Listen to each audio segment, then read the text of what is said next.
Magandang araw sa inyong lahat. Maligayang pagdating sa aking kwento ngayon. Abangan ang mga kakaibang pangyayari na magpapakilabot sa inyo. Nung nag-edad 16 na taong gulang ako, sa pagkakaalala ko ay nasa early 80s yon. Fourth year high school. May naranasan po akong may hahalin tulad sa mga sender natin na katatakutan. Likas na sa atin ang magkaroon ng mga kaibigan. Kadalasan sa mga ito, kapitbahay lamang natin at kamag-aral. Naniniwala din ako na kung sino yung mga pinili mong maging kaibigan, ayun din ang sumasalamin sa kung sino ka. Ang pangit naman na makipagkaibigan sa hindi mo kasundo, di ba? Ang mga pinakamalapit kong kaibigan noon, mga kapitbahay at kaklase ko lang. Dalawa sila. Naitago na lamang natin sa pangalang Joey at Albert. As in, kapag walang klase noon, makikita kaming magkakasama. Pero bago muna mangyari yon, ginagampanan namin ang mga gawain sa bahay at eskwela. Partikular ang mga takdang aralin at pagtulong sa mga magulang namin. Kapwa naman mababait ang mga magulang namin, kaya hindi talaga ako naasiwanon. Kung naroon ako sa bahay nila, I feel at home. Ganon din naman sila sa amin. Iba lamang ng konti ang mga magulang ni Joey gawa ng tahimik ang mga ito. Mabait pero iba makatitig.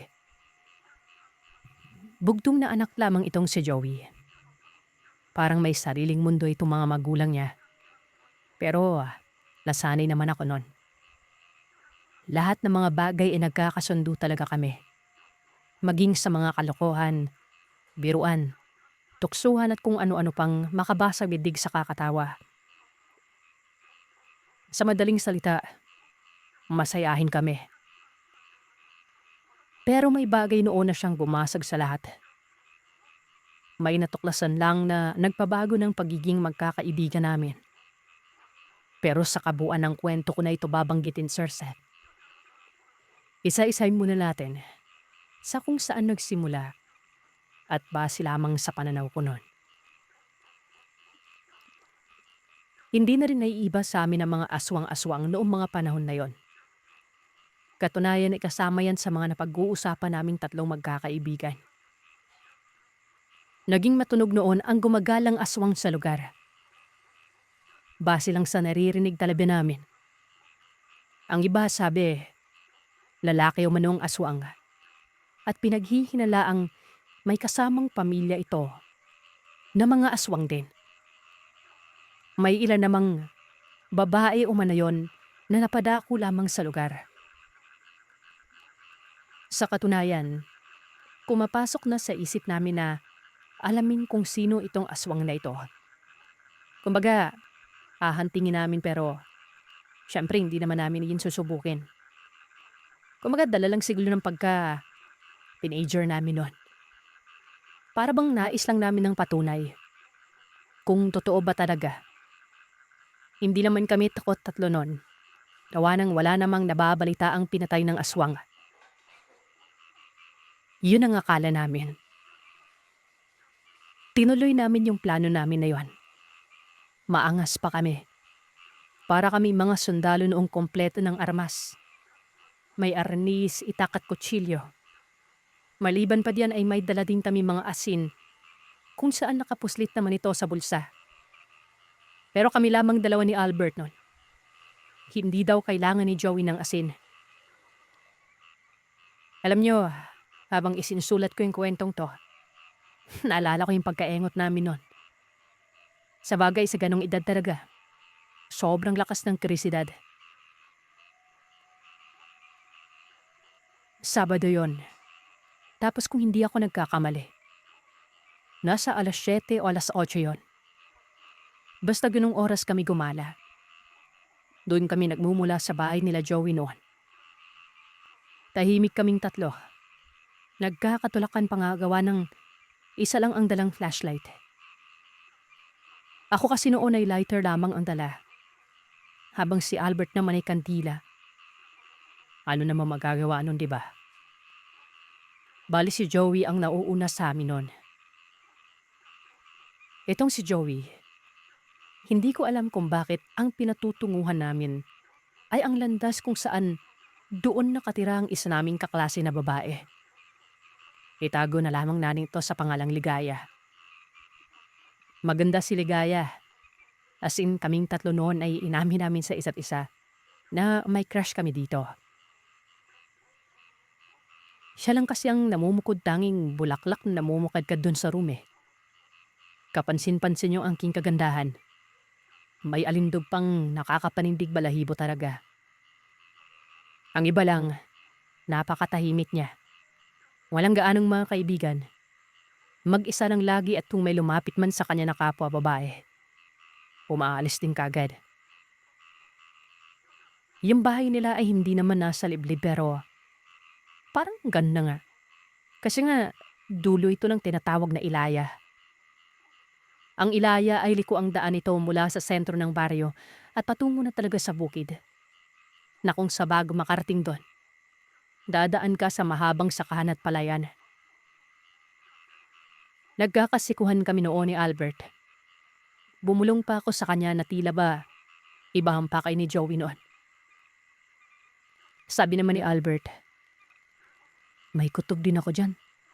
Alam mo naman tong isa, may pagkamanyakis. Pero kahit gano'n ay hindi namin sinita si Joey. Hinayaan lang talaga namin habang nakabuntot kami sa kanya. Baka kasi mali lang ang hinala ko noon. At yun na nga, dire-diretso na ito. Nakikita ko na talaga ang bahay nila Ligaya noon. Wala namang ibang bahay doon kung hindi ang sa kanila lang. Yung kasunod, sobrang layo na nito.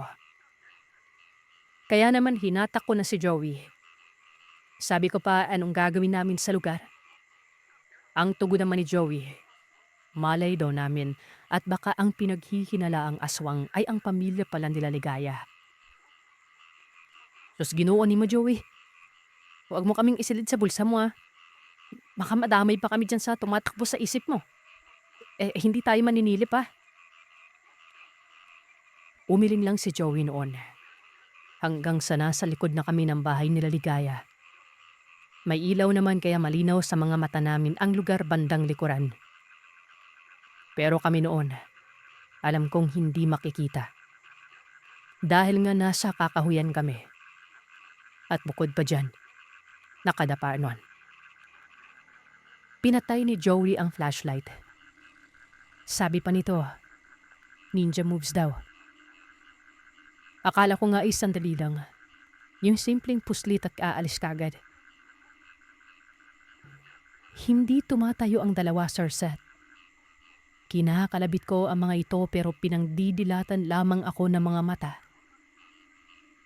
Nakikita kasi namin talaga noon si Ligaya. Nasa kusina ito, na para bang naghuhugas ng mga pinggan. Nakabungad kasi ang bintana sa likod. Ilang distansya sa mismong pinagtataguan namin. Isang palapag lamang ang bahay na yon pero gawa sa semento at malapad. Bagay na masasabing may kaya sa buhay itong si Ligaya. Bagot na ako noon. Gusto ko nang iwan sila kaso lighter lamang ang dala ko noon. Napakalayo na at ang may bitbit pa ng flashlight. Gaya ng sinabi ko ay si Joey. Oo, hindi ako takot sa dilim. Pero may kasama. Pero kapag mag-isa, nako, ibang usapan na yan. Ang dami pang langgam. Gumagapang yun sa paa ko at nakakairita din ng mga lamok. May kakaibang amoy pa doon na para bang tambakan ng basura. Ilang saglit lang ay nawala si Ligaya. Siguro ay nagpapahinga na ito. Kung kaya naman ay tinawag ko na ang dalawa na umalis na kami.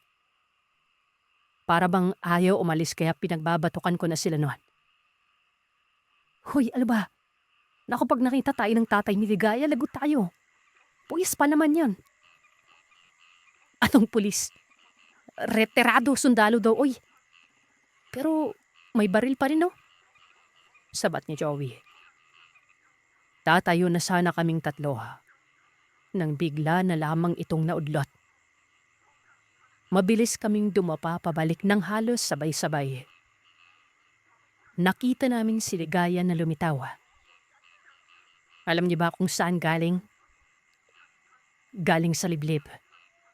Sa kanlurang banda ito ng bahay, sa may Kakahuyan. Nakakapagtaka. Kaming tatlo noon abay nagkatitigan sa isa't isa na para bang iisa lamang ang laman ng isip namin noon. Papanong doon galing si Ligaya? Hindi ko nga nakita na lumabas ito ng bahay na kung susumahin ay napaka-imposible talaga. Teka, may nakapansin ba na lumabas si Ligaya? Tanong ni Albert. Si Joey naman ay sinabi nitong may napansin siya pero hindi niya masiguro kung tama ba siya nang nakita. Parang anino lamang kasi umano yon. O baka guni-guni lamang niya. Kaya nga nabigla din siya sa pagpapakita nitong si Ligaya. Hindi yon pumasok sa loob ng bahay. Sa halip ay nagtungo ito malapit sa amin. Sa mismong harap namin. Kung saan naroroon ang gripo. Nasa 3 dipa lamang ang layo. Akala nga namin noon kami na ang sadya. Kaya yon ay inilabas na ni Albert ang kanyang kutsilyo.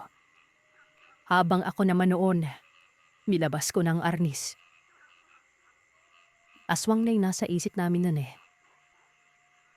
Pero walang ano-ano. Bigla na lamang itong naghubad ng damit. Napapitlag kaming tatlo nun. Tapos ay binuksan ng gripo at sinahod ang batya doon. Nagkabulungan kaming tatlo. Maliligo daw ata si Ligaya. Medyo madilim sa akin banda kasi nga sumasalungat ang ilaw mula sa bahay ni Ligaya.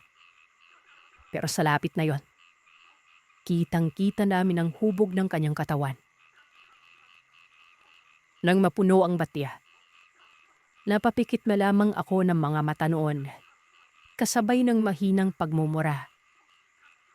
Papaano ba naman kasi? Hinubad niya ang nakatabon sa dibdib at yung salawal. Nakaano lang siya, nakapambaba. Sina Albert at Joey, nakatirik ang mga mata.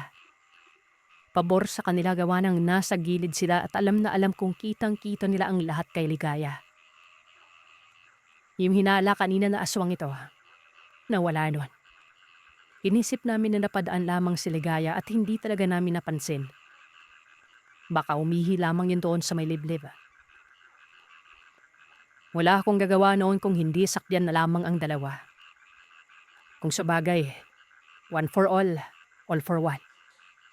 Ang hirap naman sumalungat magagalit ang mga ito sa akin. Lalo na't nagkakaisa na sila noon. Lulang-lula ako noon. Hindi man namin niligawan ng babae pero para na rin mahigit pa doon ang nakamta namin. Balingkinita ng kanyang katawan. Walang taba pero malusog. Idagdag pa dyan ang magandang itsura at may katangkaran din. Pero nakaramdam ako ng pagkagilty kahit papano. Kumbaga, walang kalaban-laban si Ligaya doon. Sinuntok ko sa tagiliran si Joey. Minura ko siya. Sabi ko umalis na kami. Hindi na to panghahunting kung hindi pambaboso na pero gumanti naman ito ng suntok sa tagiliran ko. Nahalos mapasigaw pa ako noon sa sakit.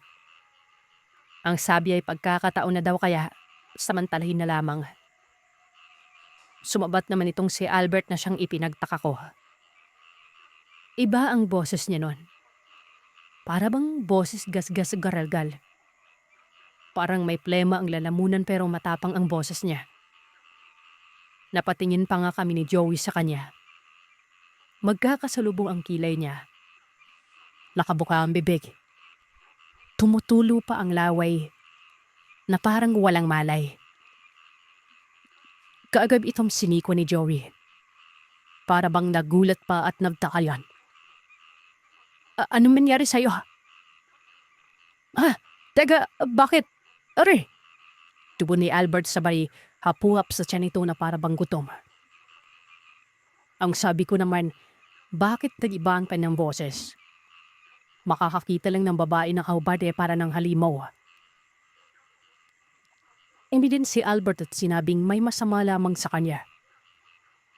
Idong salit lang pagtalikod na liligaya noon ay kaagad kaming umalis ng lugar.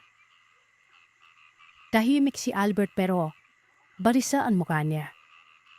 Iyon bang parang naguguluhan? Lalo na kami noon ni Joey habang nakapipid sa kanya.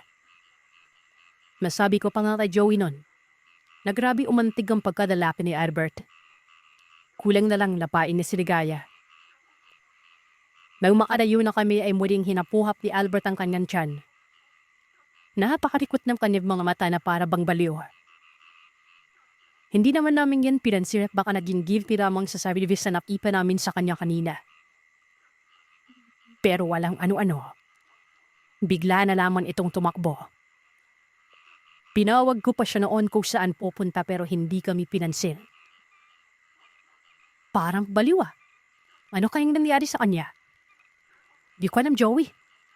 Siguro iba lang para sa kaning makakipa ng babae ng ahubot-tubad. Pero nakakapanibago no.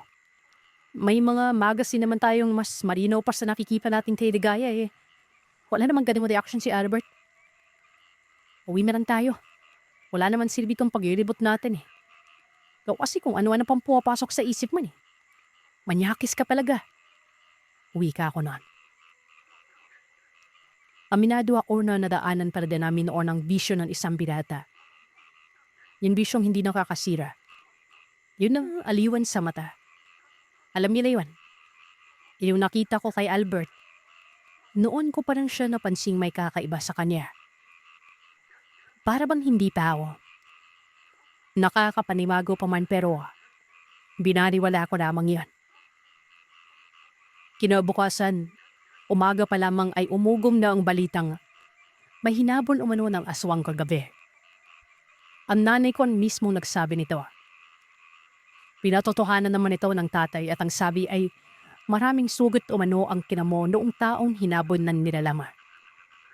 Mabuti ka mo at hindi naabutan. Padakabilang baryo umano yun. Inabisuan na ako ng tatay kasi nga madalas akong gumala. Wag daw akong magpapagabi dahil bumabangis umano ang aswang. Dagdag pa niya, baka may napatay na ito sa ibang bayan. Hindi na ako nagsalita noon. Parang wala lang pero aminado akong kinabahan talaga ako. Nadala ko pa yung kalokohan namin kagabi. Paano kung nagtataong kami ang namataan ng aswang, diba? Doon ko palang napagtanto na nananalasa pala kalabi ito. Pinantahan ko si Joey noon. Malapit lang naman yung kanila. Nasa gulid banda o sa ibabaw ng buro sa lugar namin. Ilang distansya mula doon sa tahanan nila Joey. Bahay naman nila Albert. Para maging malinaw sa inyo ang itsura ng lugar. Panakanak ang bundok pero hindi naman ganun katatayog. Maraming bahay at halos lahat ng nakatira ay kilala ko. Ang bahay namin ang pinakamalapit sa kalsada. Ito naman ang patungo sa sentro o bayan. Nung makarabing ako sa bahay nila Joey, dali-dali akong nagtanong sa kanya kung narinig din ba nito ang napapabalitang hinabol ng aswang. Tumamo si Joey at sinabi nitong malapit namang umano sa kung saan kami pumuslik kagabi yun. Siyempre napamura ako nun. Malapit lang din pala doon ang pinangyarihan. Nagpapasalamat ako noon na hindi talaga kami ang nabagat. Inaya ko si Joey na puntahan namin si Albert. Taas sabi naman ni Joey. Pinuntahan niya na umano ito pero wala umano sa bahay. Ang sabi ng mga magulang ni Albert ay maaga umalis umano. May pinuntahan lamang yon. Pero nagtataka si Joey. Gawa ng habang kaharap niya ang mga magulang ni Albert ay para bang may problema ang mga yon. Hindi niya naman pinanong at nakaisiping pa kay alamero. Baka magalit pa umano mga ito. Hindi naman ako nagtadar kina Joey. Umuwi din naman kadad ako dahil ang totoong sadya ko ay ang sutain sila. Lalo na't may naganap pa ng pambabagat. Kinabukasan, balik na sa eskwela. Hindi pumasok si Albert. Nagtanong ako kay Joey kung alam niya ba ang rason. Gawa ng sila ang magpanapit nun.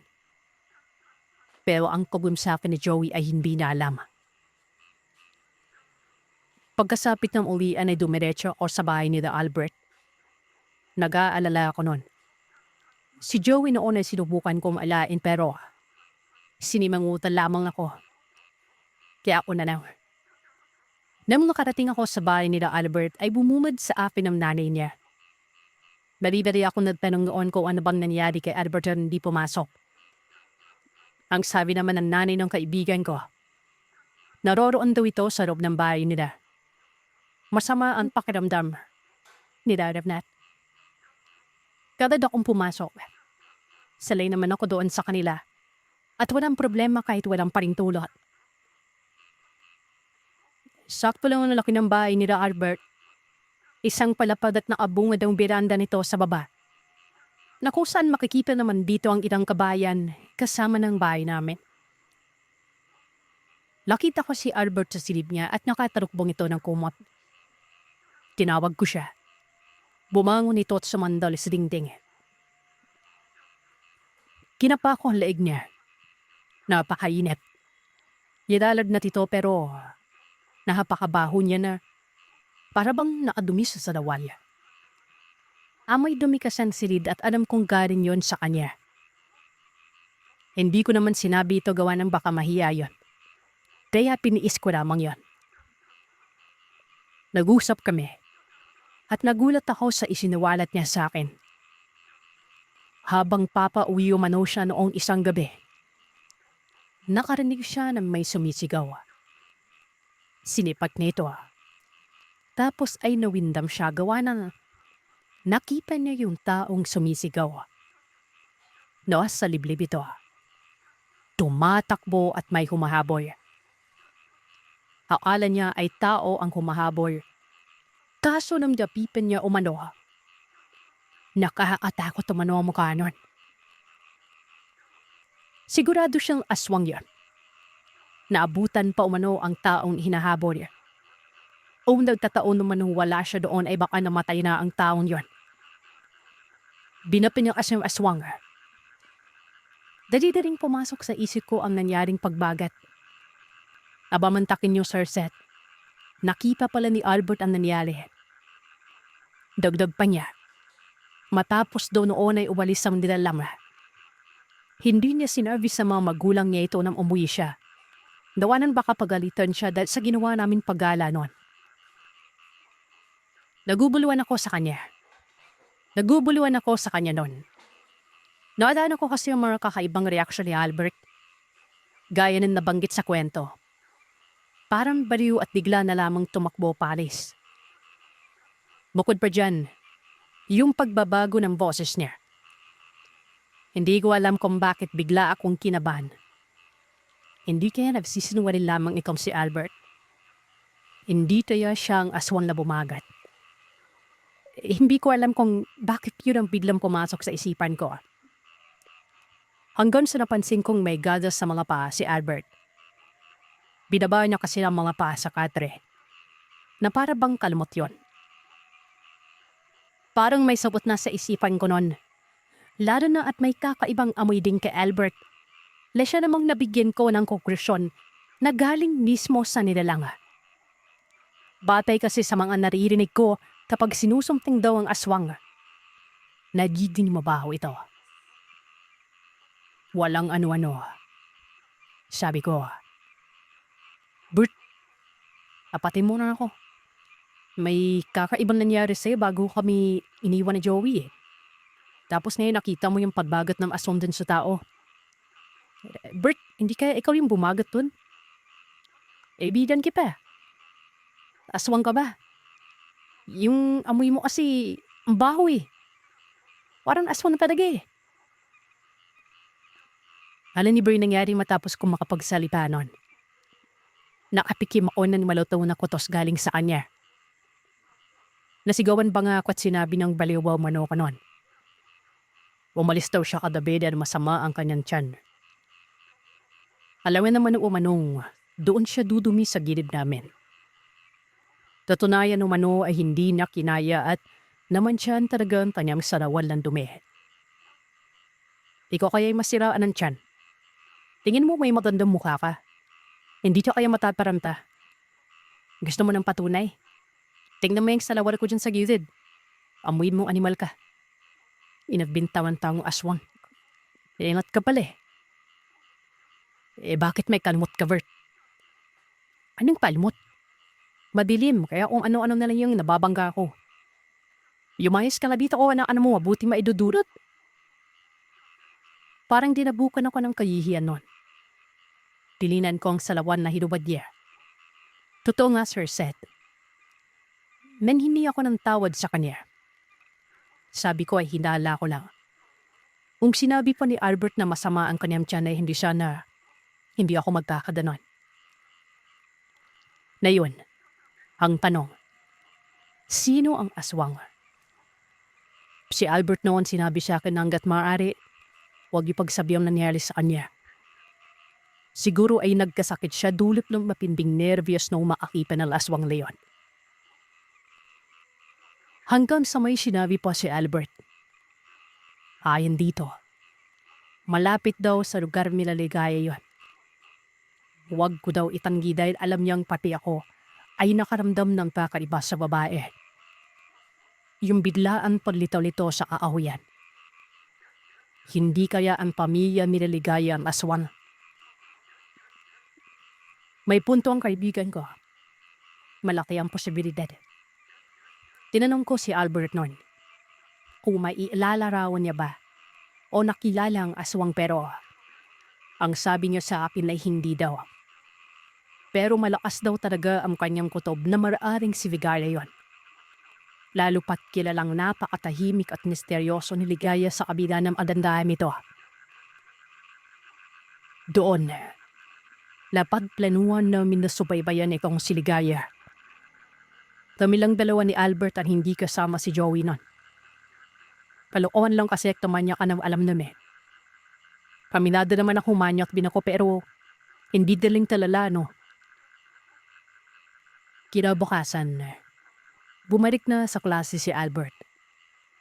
Walang kaalam-alam si Joey noon sa mga napag-usapan namin. Balik kasama pa rin namin siya tuwing recess pero hindi namin pinag-uusapan ni Albert ang patungkol doon kapag nariyan siya. Nakatuon ang atensyon namin ni Albert noon kay Ligaya. Maraming araw na pagmamasid ang ginawa namin. Hanggang sa umabot sa punto na hindi na kami nakontento noon ni Albert at pinuntahan talaga namin ang bahay ni Ligaya sa kaparehang oras. Abay akalain mo nga namang kaparehang sitwasyon din ang nakita namin noon. Pero hindi man ang kagaling si Ligaya doon sa kakahuyan. Sa halip, nasa gripo na ito bago pa kami dumating. Para kaming mga ahas noon na gumagapang palapit sa kanya. Doon lang din kami pumaslip noon sa lugar kung saan kami nagtago nung una. Pero hindi kami nakadapa na parang panaka. Nakataob kami sa lupa na. Nawit na ngawit ang mga leeg ko. Ikaw ba naman yung palay tingalay, di ba? Si Albert naman ay usog lang usog gawa ng napakabaho nun. Naglalabas si Ligaya. As in, para kami mga baliw noon na nag-aantay lang. Hanggang sa naligo ulit ito. Sa pagkakataong pagkahubad ng damit ni Ligaya. Bigla namang napahitdi itong si Albert. Kaya naman mablikha ko ng konting inay. Si Ligaya, parang nagsabi ito ng kapadampang taboy. Imban. Ganon. Ewan pa naman takaboy ng aso. Nakaduro ang daliri ko noon sa bibig habang nakatipid kay Albert. Sabi ko huwag siyang mainay. Hanggang sa dumampot ng bato itong si Ligaya. Binato ang kinaroroonan namin. Pinamaan si Albert nun. Kitang-kita ko ang pagsimangot ng mukha niya habang nakatabo ng kamay sa bibig. Walang ano-ano ay biglang may kumalabog sa kanyang likuran. Malaking piraso ng batayon. Alam kong sobrang sakit nun.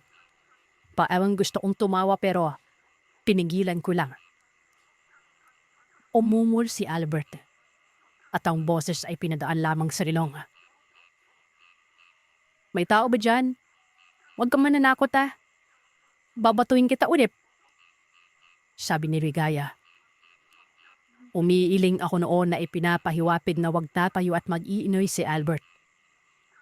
Larinig siguro ni Rigaya ang mahinang pag-uulam na tamaan nito ng bato. Hanggang sa ayon, nagtapis ng tuwalya ang dalaga. Nadlakad ito patungo sa amin. May bit-bit to itong pamalo. Ito yung kampalo sa damit na nilalaban. Ano bang tawag dito sa Tagalog? Di ko alam eh. Ayan na, lagot na, sabi ko sa sarili ko. Kinatabit ko si Albert at pinisil ko ang kanyang kamay. Sabi ko, huwag itong kagalawa. Hanggang sa isang bipan na lang siguro ang layo noon ng babae. Lakapingin si Rigaya sa ibang direksyon. Hindi sa amin. Hindi ko alam kung bakit bigla na lang tumakbo itong si Rigaya at sumisigaw ng aswang.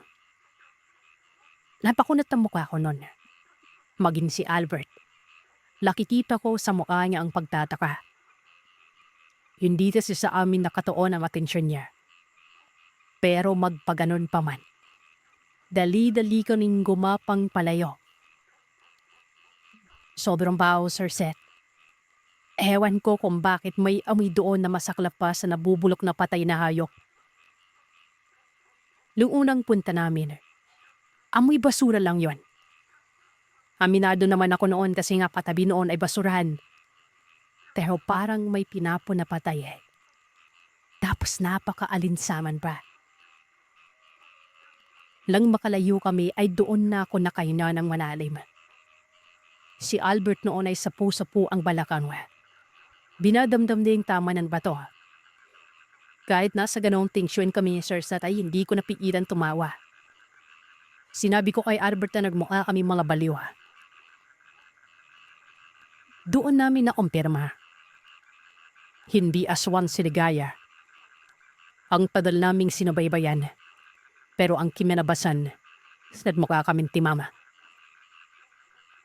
Pero ang tanong ay kung bakit natakot si Ligaya. Iyon talaga ang malaking katanungan noon. Tumayo ako noon na pinatanaw ko ang pinanggalina namin. At ganoon na lamang ang panlalaki ng mga mata ko. Nakakita ako ng imahe ng tao. Nakadikip ito sa isang puno. Nakapatiwarik yun. Kinalabit ko si Albert, tapos nang tumayo ito ay pinuro ko sa kanya ang nakikita ko. Ganun din ang naging reaksyon ni Albert noon. Aswang umano ang nakikita namin. Pero hindi pa ako noon naging kumbinsido. Medyo malayo kasi ito at baka baday lamang yan na nakasabit. Kaya naman ay lumapit ako. Palipat-lipat noon ng puno. At baka nakita pa ako ng pamilya ni Ligaya. Lalo na't alam ko noon na nabulabog ang mga ito. Hindi nga ako nagtamali. Dahil nakita kong nakadungaw sila sa may dingtana noon. Lang makalapit ako doon sa baday na nakadikit sa puno. Bigla na lamang itong lumundag sa lupa. Parang hihiwalay ang kaluwa ko noon, Sir Seth. Tumingin yon sa akin at biglang dumapa sa lupa. Tapos ay tumakbo na parang aso patungo sa may liblib. Hanggang sa naglaho na lamang yan. Aswang nga. Unang beses kong makakita ng aswang noon. Tao lamang ito pero napakaipid ng balat. Yung mga mata niya ay nagliliwanag na para bang mata ng pusa kapag tinatamaan ng ilaw. Nakita ko din na mga ngipin nitong pantay pero matutulis na. Hanggang sa walang ano-ano. Nakarinig ako ng pagputok ng baril. Doon lang ako bumalik kay Albert. At walang ano-anong tumakbo kami ng mabilis palayo ng lugar. Hindi kami dumaan sa dati naming tinadaanan. Nampabukid pa kami noon bago pa lumiko at nagtungo sa kalsada para hindi kami mapaghahalataan. Napakakalmado namin noon habang binabagkas ang ibang kalsada. Padaanan pa namin ang bahay ni Ligaya. May mga tao doon at nakakita pa ako ng ilang mga panod. Diretso lang sana ako kaso sinabi ni Albert na pumuslik muna kami sandali at pakinggan ng mga pinag-uusapan doon. Baka kasi nakita kami kaya gusto nga siguraduhin yon. Pero bago nangyari yon, medparit kami ng damit. May pagkabansot kasi si Albert at matangkad ako. Kung posibleng may nakakita hindi kami mapagkakamagan, diba? Mautak mag-distarpe. Kaya kami katatarino nun. Chill na chill kaming nagtatanong pa kami kung anong nangyari. Katunayan ay nakita pa ako ni Ligaya. Kinawayan ako nun. Gumanpi naman ako ng away pero ang totoo ay gilping-gilpi karada ako ng Sir Sep. Mantakin nyo maski pa aswang ang sadya namin pero malinaw na ng boso kami ngun sa kanya. Siguro kapag nabulyasoy wala akong mukhang maipapakita sa mga tao. Hirap naman ipaliwanag na aswang ang dahilan kapag nagkaganon, di ba? Ayam sa mga narinig namin sa pag-uusap. Yung aswang daw na nakipan ni Ligaya. Akala na tao na napadaan. Pero bigla na lamang daw itong tumapa at tumalon ng mataas. Hanggang sa kumapit tumanaw sa puno yon. Ganun pala ang nangyari. Sa bagay, hindi namin makikita yun kasi nga nakataog kami sa lupa Tapos nakatuon ang atensyon pati yung pinsyon namin kay Ligaya. Ilog saglit lang, pumuwi na kami nun. Hindi na ako nagpaalam pa. Mas lalo kasi akong kinakain ng konsensya ko. Habang papalayo, akalahain niyo ba namang nakasalubong namin ikaw si Joey? Sa bandang maayos na kalsada na ito. Kumaga, nakalabas na kami sa idaya nun. Ang sabi ni Joey ay sumunod dumana siya. Napakunot ng sabay ang mga mukha namin ni Albert. Anong sumunod? Si Albert noon hindi ka agad nakapagsalita Nagkibit balikap ito at tumipig sa akin. Alam ko yung kalokohan nyo. May kinatago kali sa akin. Kala nyo mandiri player Bungab ni Joey noon. Ha? Amang kanokohan? Tita, wala ka namang anam May sinabi ko ba sa kanya, Armel? Tanong sa akin ni Albert. Umiling ako at sinabi kong wala. Dagdag ko pa. Ano bang pinagsasabing mo, Joey? Anong kinatago ba? May pinatago ba kami sa'yo? May pinuntahan lang kami. Wala pa naman sa inyo kaya kami na ng dalawa. Mabuti na atakas kami sa bahay Irasyonan kami nagpunta. Binisita lang kasi nga, hindi pumasok nagkasakit daw. Mabilis kong inudara yung usapan noon. Lalo't medyo baliw-baliw talaga ito si Joey. At mayurig magmasid. Tapanayon ay sinabi din hindi siya naniniwala. Wala umanong sakit si Shernan at panamayon. Ito kasi si Shernan ay isa sa mga naging kaibigan namin pero hindi namin ganoon ka-close. Sobrang nakapagtataka. Gawa ng wala kaming pinapakitang motibo. Hindi ko din napansin si Joey na habang nag-uusap kami sa mga hakbang namin ni Albert, ay naroroon siya. Hindi man niya binanggit na nanilit kami pero lumarabas na parang alam niya kaya gulong-gulo yung isip ko namin. Paano parang alam ni Joey yun? Sinabi na naman ni Albert noon na umuwi na naman kami. Nilayasan na siguro ng saktong katinuan si Joey. Sumabat naman ikaw hindi siya baliw. Kasi nga nagtungo umano siya sa mga bahay namin pero wala kami doon. Naiisip niyang baka nakagiliwan na namin ng pangboboso. Kaya yun ang pumasok sa isip niya na naroroon kami sa likod ng bahay ni Radicaria. May punto naman si Joey. Pero parang hindi pa rin relevant kumbaga. Kasi na hindi naman babysitting si Joey sa amin kapag malalim na yung gabi.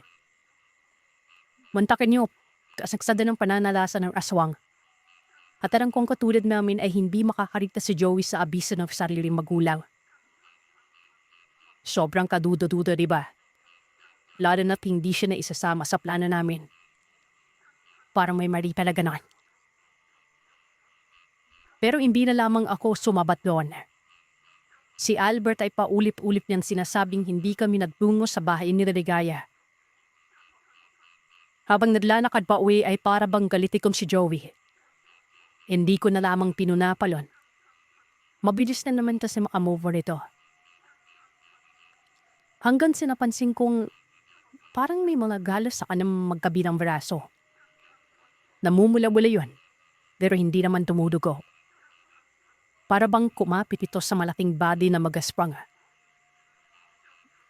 Sa hindi malamang dahilan, ito na naman ako. Pumasok sa isip ko noon ang isang pagdududa. Hindi kaya si Joey yung aswang. Hindi kaya siya yung kumapit sa puno habang nakapatiwarik.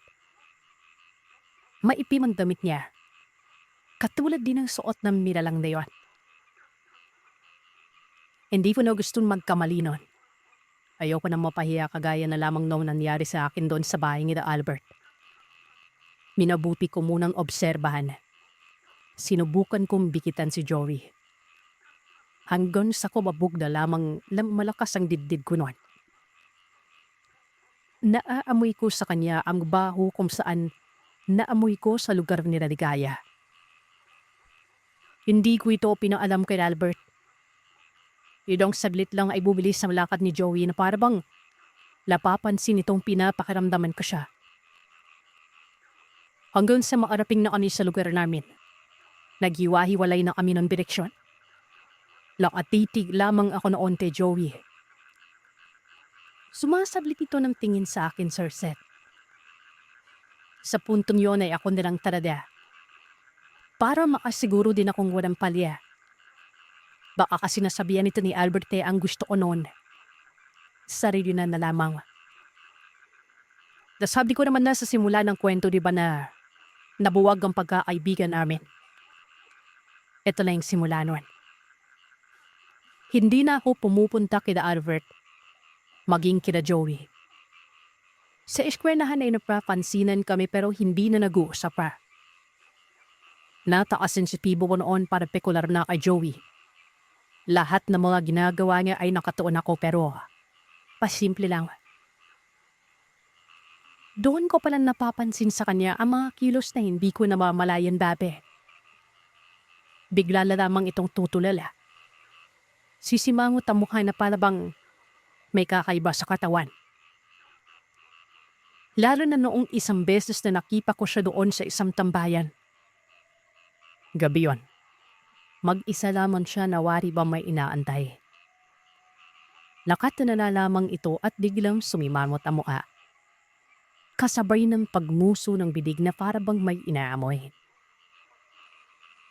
Tapos ay nadlakad na lamang siya noon na mag-isa patungo sa liblib kahit na madilim na.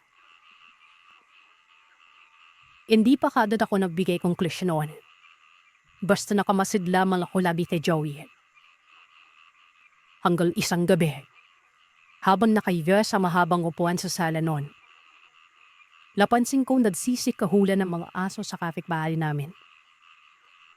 Nga pala, hindi ko nabanggipan itsura ng tahanan namin. Pero para lamang din itong katulad sa bahay ni Albert pero mas malaki lamang ang aming tawa sa semento. Bumangon ako noon na pinalat ko ng konti ang bintana. Jealousy yun. Sinara ko tapos nag-iwan ng konting siwa. Pinatanong ko ang malapit na bahay doon. Nakita ko ang mga aso na parang may kawatan. Hindi maganda o gada ang mga ito sa kakakahori. Galit na dalit. Pero ilang saglit lang ay biglang natahimik at nag-iyakan. Dito na nagpulasan ang mga ito. Maigi kong sinipat ang lugar. Bawat sulok ay piniditigan ko. Mabilim pero kapag napititidan ko ng matagal, ay nakikita ko ang bitage. Di ba na naman yung mga mata natin? Nag-a-adjust. Hanggang sa may napansin akong mabilis na tumakbo na tao. Mula ito sa gilid ng burol. Umakyat ito ng puno ng walang kahirap-hirap nan. Sa pagkakataon yun ay sobrang lakas ng kuryosidad ko. Gusto kong patunayan sa sarili ko kung hindi pa ako nagkakamali.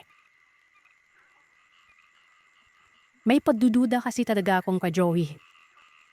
Pero hindi lang sa kanya nakapukol, kung hindi maging sa mga magulang niya na parang may sariling mundo.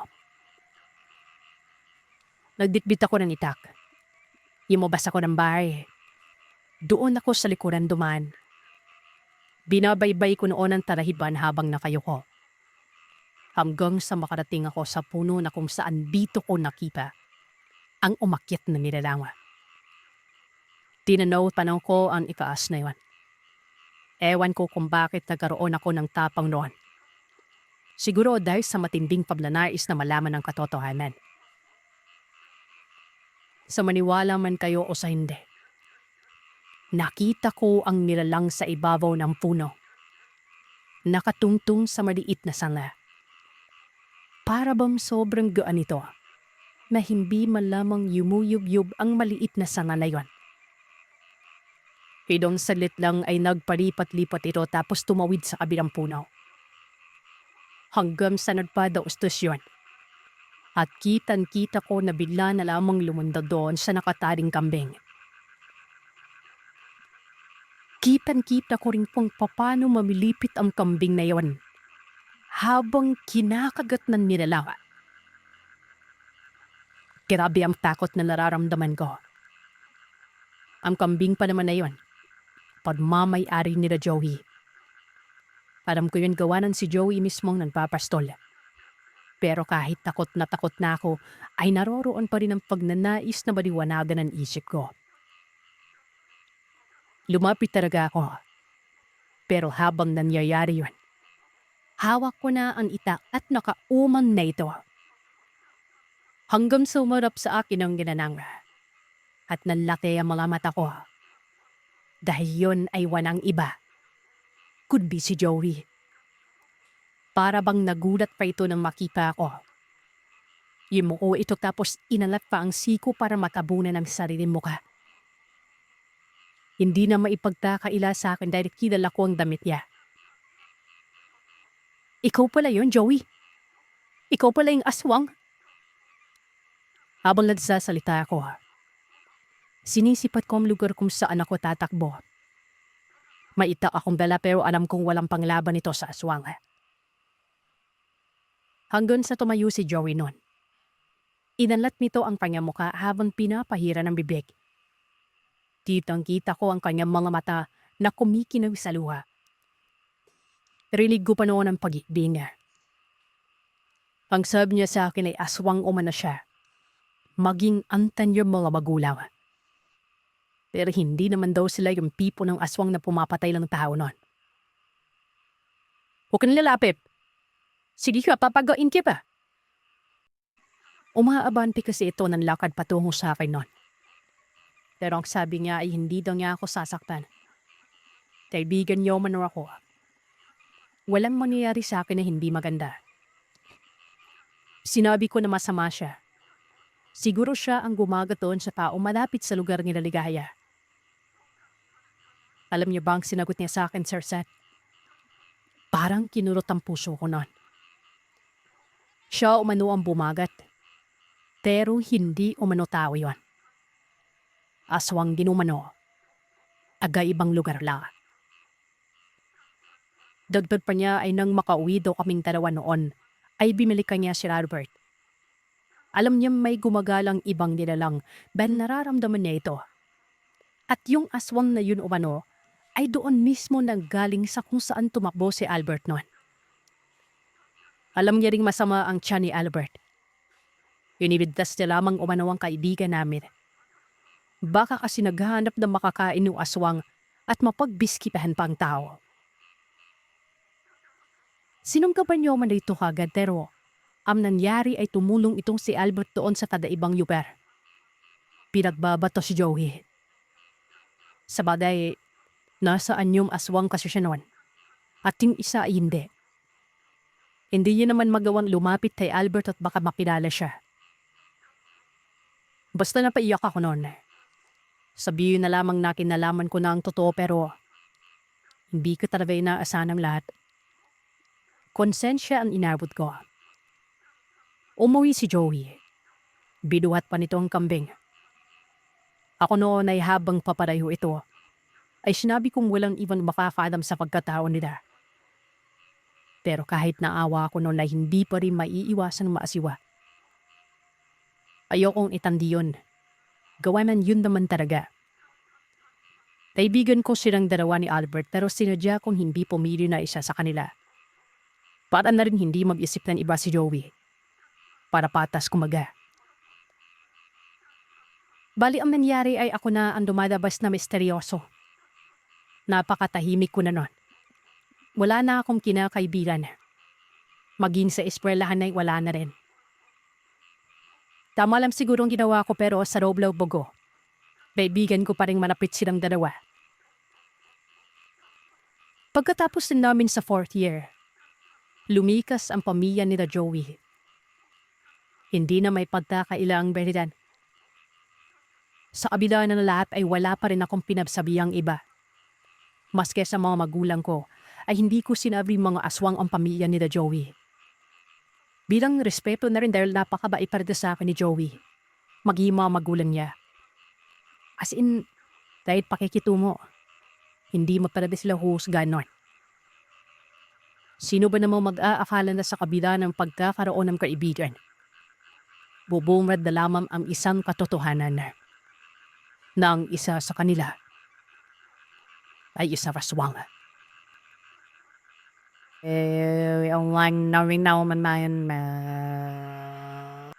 Nangyari itong kwentong ito. Maigit 15 taon na nakakalipas. Ako po ay isang residente sa isang residential area sa Parping, Quezon City. Sa may bandang Tandang Sora. Kasalukuyan akong talod sa lugar namin ng mga panahon na ito. At syempre, nainda niyo ako magbahagi ng mga kwentong aswang. Lalo na nung napakinggan ko ang channel mo. Isa akong tanod ng mga panahon na yun dahil yung first classing ko po ang kasalukuyang chairman ng mga panahon nito. Naitrada ako bilang isang tanod. Tinandog ko ang trabahong ito dahil halos 3 buwan na panggunpis ang kapatid kong tawagin na lamang namin si Irene. Panganay ito sa akin at 2 lamang kaming magkapatid. Ang mga magulang naman namin ay nakapira sa Parping General Trias sa Cavite. Kaya naman ako napadpad dito sa Quezon City. Ay kinuha ako ng kapatid ko para matulungan siya sa kanyang pagbubuntis. Ang asawa nito ay isang seaman.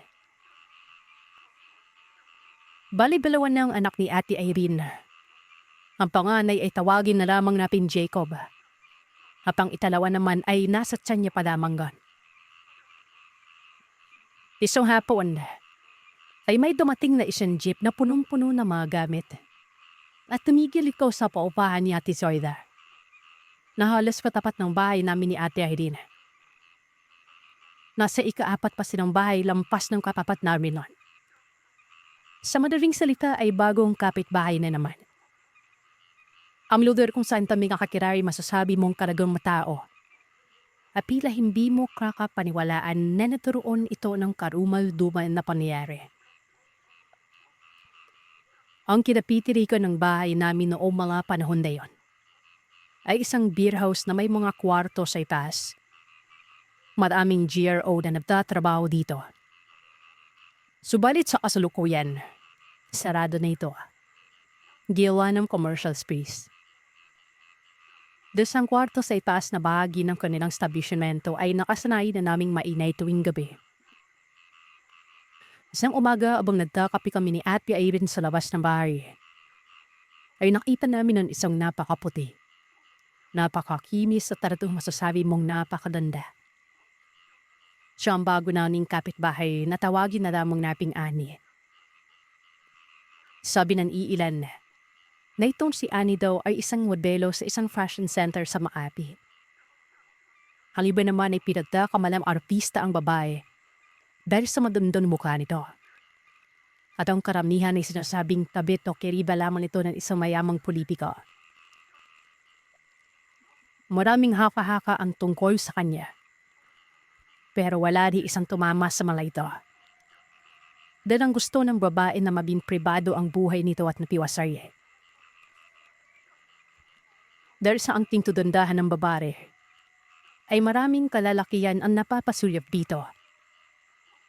Dahil sa ang mga ito ay nabibighani sa babae niyan. Lalong-lalo na ang mga napapadaang mga motorista na halos magtanda bali-bali ang mga leeg nito. Dan sa paglay na danda ng dalaga. Yan naman napakaraming sumusubok na mabihag na mga ito ang puso ng babae. Pero pila ba'y hindi interesabe pan si Ani sa pakikipagrelasyon sa kahit na sino. Alam mo Sir Seth, halos araw-araw ay napapansin namin na habang rumoronda ay may mga bisita ito sa labas ng bahay. Mga nakadikotse at mga mamahaling mga sasakyan. Malabis namin kinaiinggipan dahil sa ang iniisip namin ay mga bigatin na mga kursunarya ni Kausyani. Isang linggo na ang jeepy ko ay pang umaga at isang linggong straight din ang mga lalaking nanlilikaw dito. Hanggang sa mabilis na dumaan ang kikalawang linggo, umabot ng 1 buwan. Laking pagtataka ko kung bakit sila pa din ang mga lalaking nagpupunta sa bahay ng dalaga. Na para bang ginayuma mga ito. Muli na naman akong napaisip ng bakit sa binami-rami ng mga manliligaw rito ay pila ba wala itong mapiling. Madahil ay wala itong tipo sa mga lalaki na magiging kasintahan niya. At sa sangkatutak na oras na ginugugol na ng mga ito kay Anye. Talagang ni isa ay wala pa siyang nabustuhan o nakakapasa sa kanya. Isang araw, habang naglalakad si Ani patungo sa barangay hall para alamin ang schedule ng pagdaan ng basura. Sa hindi nito inaasahan ay nakita ang aming tresurero na si Julio. Anak ito ni Aling Panini na may pwesto na migasan sa pamilyan sa amin. Binata pa ito ng mga panahon yon, nag-aaral sa Maynila bilang isang kolehiyo. Nakilala niya ang lalaki sa pamamagitan ng matalik niyang kaibigan ni si Janelle, na noy auditor ng aming munting barangay. Ayon kay Janelle, si Julio ay matalik na kaibigan nung manapit ikong pinsan na pada Maynila. Nakasalukuyang nabigyan ng posisyon sa barangay. Dahil sa kamag-anak iko ng aming buting chairman sa kanila, kasama ng binata. Sa unang pagkakataon pa lamang na nagtama ang mata ni na Ani at Julio. Habang magkadaupan ng mga palad, ay napukaw na ng binata ang damdamin ng dalaga. Simula noon ay naging magkaibigan ng dalawa. Dahilan para law din dalawin ni Julio si Ani sa pahanan nito. At hindi nagpadala ay tuluyang nahulog ang loob nila sa isa't isa nun. Kung hindi ako nagkakamali, Huwebes ng gabi na nangyari ito. Nasalubong ko si Ani habang naglalakad patungo sa kabilang barangay. Binati ko agad ang magandang binibini. Naipanong ko dito kung saan ito papunta. Nang bigla itong humarap sa akin. Laking gulat ko kung bakit bila ba ito isang matandang babae nun. Punong-puno ng kulubot ang mukha nito at maraming mga kontil sa mukha. Labis-labis akong nagtaka. Dahil sa ipulong naman sa amin barangay ang may ganoong pangangatawan na balingkinipan. Kulay ginto ang buhok nito dahil sa highlights pero bakit dilan kapangit ang mukha ito? Milampasan damang ako nito at madaling nagtungo doon banda sa kanila ni Aling Iska. Nang walang ano-ano'y napansin kong dumaan ikaw sa likod bahay na mag-asawang Jessie Tremboy. At sa banda doon ay hindi ko na ito napanaw pa. Napaisip tuloy ako na kung kamusta na ba si Boribori, ang gunsong anak ng pamilya Ricafrente. Dahil sa inaanak ito ni Irene sa binyag at napanipin na lamang ako habang naglalakad papasok ng barangay Hornan. Habang nagkakape kami ni Kuya Toti, isa pang tanod sa barangay, ay napagkikwentuhan namin ng maraming baday-baday. Tulad ng habang nag-duty, ay may nakita siyang isang batang lalaki at ng kanyang lapitan, itsuron demonyo umalayon. Isang bata umano na punong-puno ng sungay at napakaitim ng balat. May mapupulang mga mata at umaatungal ng nakakatakot. Nang mabungaran niya umano ito ay naihagis niya ang nilalang at ubod ng bilis na napatakbo dahil sa nasaksihan doon. Pinagtawanan ko naman si Toti dahil sa anitsura nito ay maputla. Pila na seryoso kaya naman sinabihan ko ito na wag nang mabalala. At baka naman namamarik pa lamang ito. Sa puntong yon ay naikwento ko din ang aking nasaksihan tungkol sa itsura ni Annie. Sa pagkakakwento ko ay dito ito natawa. Nang marinig ko ang mga kwento ko ay sinabihan pa ako nito ng baka daw ako nagdodroga. Dahil mukhang napaka-imposible na si Annie ay magmumukhang ganon. Ako naman ay napatahimik sa puntong ito. Isang hapon, hindi ko napansin na nagpalit na pala kami ng schedule ng pagpapatrolya. Sa totoo lang ay nawala sa isipan ko yung bad day na ito. Kaya humangos na si Kagawad Toti para padyutihin ako at maasikaso ang magawain sa barangay mamayang gabi. Kagaya ng mga blatter at mga sumbong ukol sa mga maiinan na videoke. Yan naman agad ako nagbihis sa tumuloy na muli sa aking pagjujutihan. Habang naglalakad ako, laking gulat ko nang makasabay ko si Julio papunta sa aming barangay. Sa pagkakatansya ko ay 8:00 na ata ng gabi noon. Nasabi nito sa akin na kailangan niya daw mag-duty dahil isang kagawad na si Bolo. May sakit ang asawa at hindi ito makapasok kaya pinakiusapan niya ito na kung pwedeng siya na lamang muna ang humalili sa mga gagawin ito.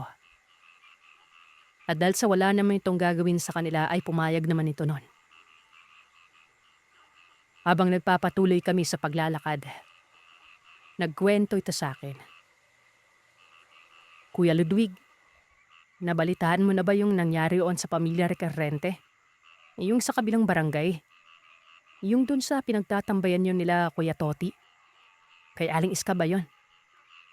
Tanong nito sa akin. Wala naman akong nalalaman o nababalitaan sa pamilyang yan. Huy, huwag kang ganyan na.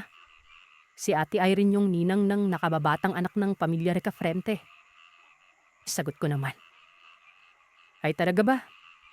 Kasi ang usap-usapan kanina lang, inatake raw ng isang aswang eh. Yung buntis na si Ate Jessie habang natutulog daw yon, dun sa kwarto nila mag-asawa. Nakita na lang na bukas na lang yung tiyan ng kawawang Ale. Bakas na bakas sa mukha nito yung takot. Siyempre masakit din dahil sa wala na yung batang anak niya sa loob ng tiyan. Partida, may kasama pa yung buntis sa loob ng bahay nila. Yung nanay lamang niya yung bantay sa bahay dahil ang asawa nitong si Remboy. Sa umaga lang dahil sa pagsisecurity guard sa trabaho nito kapag gabi. Pero yung nakapagtataka ng mga sandalin yon. Napakalakas ng sabulag na naikarga ng asong sa kanyang mga naging biktima. Nagkubli daw ito. Nakatagos pa sa kanilang pitbull na asong bantay. Napailing na lamang ako sa nasabi ng lalaki. Nakakaawa din naman ang sitwasyon ng kanilang pamilya dahil sa tagal ng pagitan ng mga anak nila ay umaasang makakahabol pa mag-asawa para sa isang babaeng anak na hinihintay nilang magkaroon nun. Pagkatapos ganun ang din ang mangyari sa asawa at anak niya. May mga kalalakian umano na nakakita na may lumabas na itim na nilalang sa bahay nila. Pero hindi umano matukoy ng mga ito na kung anong nilalang ito. Sinubukang sundan ng mga ito ang nilalang pero sa kadiliman ng gabi ay mistulang naglaho na lamang ito na parang bulanon. Agad na namang bumalik sa isipan ko biglaan nang maalala ko ang kasintahan ni Julio na si Annie. Lalo na nang maalala ko na yung dalagang yon ay napadaan sa bahay ng pamilya Ricafrente. Pero wala naman akong intensyon na isumbong ang babae. Hindi ko din naman ito pinagbibintangan sa kung saang mga bagay. Kaya ipinagkibit balikat ko na lamang yon. Panggabi ako ng mga panahong yon. Malalim na ang gabi nang matapos ang inuman nila Lito at Andy. Mga kapitbahay naming mukhang dumayo pa sa dulong lugar. Wala pa sa sarili si Andy. Dahil sa umuwi ito ng mag-isa na pasuray-suray habang hawak sa kaliwang kamay ang isang bote ng alak. Nung makasalubong namin ito sa isang iskinita papauwi, pinagmumura kami nito nang kami ay madaanan. Pero laking gulat nito nang makita ako at namukaan. Humingi ito ng pasensya sa amin dahil sa kanyang kabasusang ginawa. Na amin namang naintindihan dahil sa kalasingan. Alam din naman naming maayos na kabaro itong si Andy. Makulit lamang minsan kapag nalalasing kaya nagpaalam na ito na tutulid na siya sa kanyang paroroonan. Habang naglalakad kami, biglang umalingaw-ngaw ang isang sigaw na mula sa hindi namin matukoy na sitwasyon. Naalerto kami nun. Matapos itong marinig ay nagmadali kaming nagtungo sa lugar kung saan ito nagmumula. Nang makita namin ang isang nilalang na kalahati ang katawan at nilalapa ang isang lalaki. Namukhaan namin yon, si Andy. Halos wala na ang kalahating katawan nito dahil sa nilalapa na ito ng kung anong nilalang na yon. Kitang-kita ng mga kasama namin na nakalaylay pa ang mga laman loob ng babaeng yon. Pero tila ba estatwa kami dahil sa takot at kahit na 4 kaming rumoronda, ay hindi kami nakagawa ng aksyon.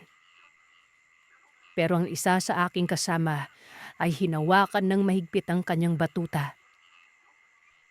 Sumugod ito ng walang ingay sa nilalang na yon, na nakadapa.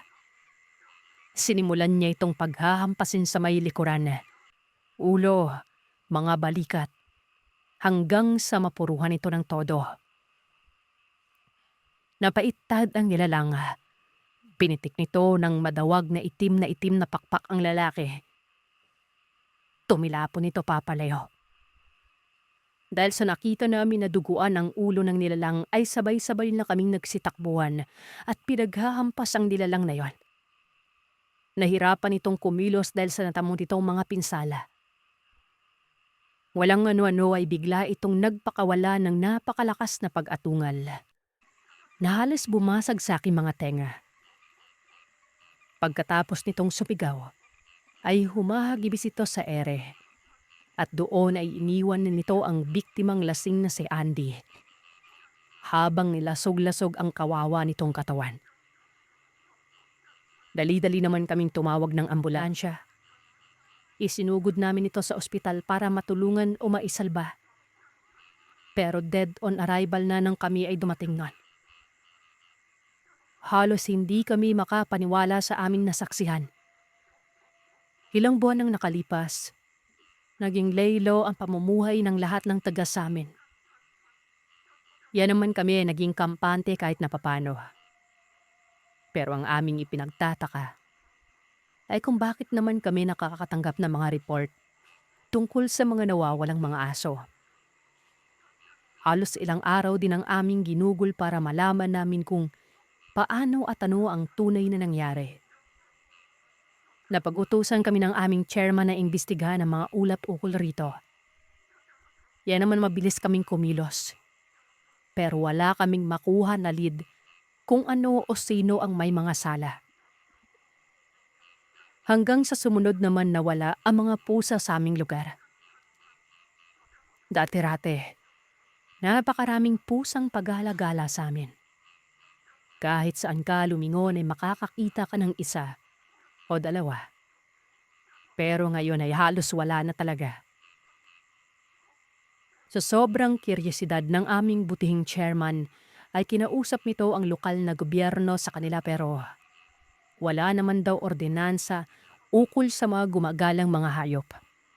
Dahil sa ang mga dog pound sa aming lugar ay wala namang inulat na masama tungkol dito. Hanggang sa isang gabi, 4 kaming nagroronda gamit ang aming tricycle na minamaneho ni Toti. Sa hindi inaasahang pangyari, may nasalubong kaming isang asong ligaw. Ipinarada namin ito sa isang istante. Sinubukan naming sundan kung saan tutungo ang aso na yon. Alam mo boss, halos panawan kami ng hinga dahil sa nakita namin ng salarin na kung ano ang kumain sa mga asong ligaw at mga pusa na yon. Nakita namin na isa pala itong sawa. Napakalaking sawa. Grabe ang laki nito na halos 3 beses ang laki sa mga ordinaryong malalaki ng sawa na nakikita sa mga animal show sa mga telebisyon. Tila 2 hita ang taba nito at ang haba ay nasa 20 pulgada. Iniisip namin kung paano ito sisiluin para mahuli namin ang nilalang. Nang makita namin kung paano sakmalim ng nilalang na yon, ang kawawang aso. Habang sinusubukan itong lulunin ang kawawang aso ay didla namin itong sinilo. Nakipagbuno kami sa nilalang hanggang sa maigupo namin ito. Malagyan ng tali sa leeg. Sa hindi inaasahan pangyayari, napaligpit ang pagkakatali sa leeg nito dahilan para kumskis ang leeg ng ahas at magsimulang magsugat. Napakaiwan namin ito ng tali. Nilagyan ng basang tela ang mga mata nito dahilan para hindi ito makaita at tumigil sa padalawa. Nagtulungan kami mga tanod na madala ang ahas sa aming barangay para mapagplanuhan kung paano namin ito matutulungan. O kung idodumake ba namin ito sa Quezon City Wildlife Services. Ilang sandali pa, dumating si chairman.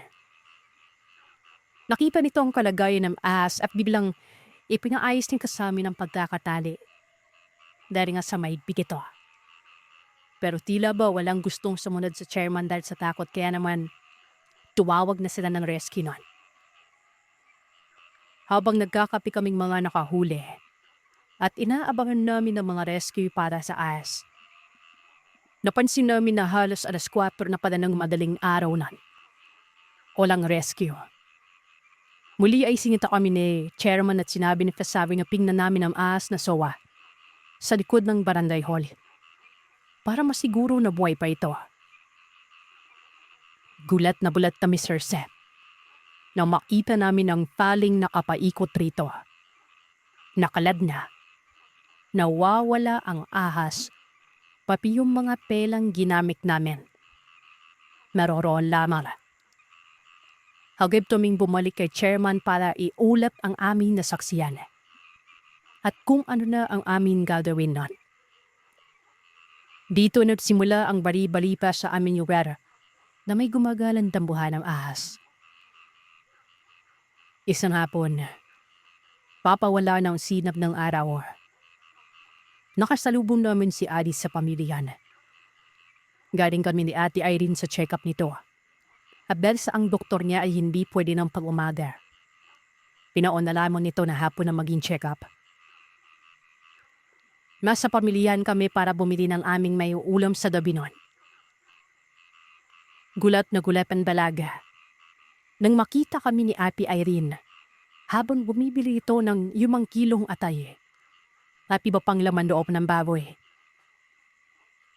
Binati agad ito ni Ate dahil sa lalong gumanda si Annie. At kanya rin kinanong kung saan si Julio at kung bakit hindi niya ito kasama. Ay naman kay Annie ay naka-out of town naman o si Julio dahil sa mga inaasikaso nito. Habang nagkikwentuhan sila ay napansin ko na napakainit ng panahon. Pero bakit may alampay ito na nakapulupot sa leeg niya? Pila ba'y hindi ito mapaalig na parang gusto nitong umalis nun. Walang ano-ano ay bigla na lamang natbago ng pag-uugali nito. Naging malambing ang pakikituon nito kay ate. Nang mapansin nito ang mabilog na tiyan ng ate Irene. Marami itong tinanong na hindi ko na narinig. Hinaplos-haplos nito ang tiyan ni ate. Habang pinipititan ako ng babae ay, "Pita ba?" Hindi ko alam kung namamarik mata ko pero para maging matang ahas ng babaeng si Annie nun. Lang magpapikit ako ay bumalik na sa normal na itsura niya. Pero ang hindi sinasadya ay makita ko ang kulay pulang halos sariwa pang sugat ito sa may leeg nun. Delivery itong nagpaalam sa amin para umalis nang may abot na lalaki ang binili ni Annie. Mabilis ikong nawala sa dami ng mga tao. Sa isip ko noon, lintik, ano ay nangyari kay Annie? Parang kung anong nangyari sa malaking ahas nangyari din sa kanya. O hindi naman sadyang natasugat lamang nito sa leeg at sa hindi malamang na dahilan, di ba? Isang gabi, naabutan kami ng hating gabi sa pag-iikot-ikot para masiguro ang kapayapaan sa barangay. Mula sa barangay hall kung saan kasama ko ang aking kumparing si Cotty para magpatulong sa kanya sa pagpapatrolya.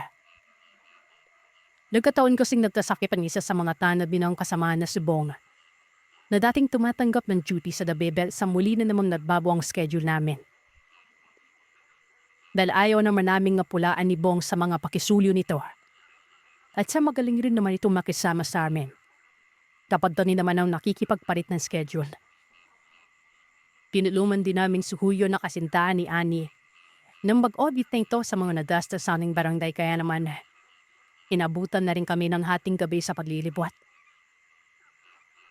Ayaw na raw sana siyang pagyutiin ng kanyang kiwin dahil alananing oras na pero nagpilit pa rin siya dahil may pasok na pinabukasan sa eskwela ang mga anak nito at kailangan ng perang pambawan.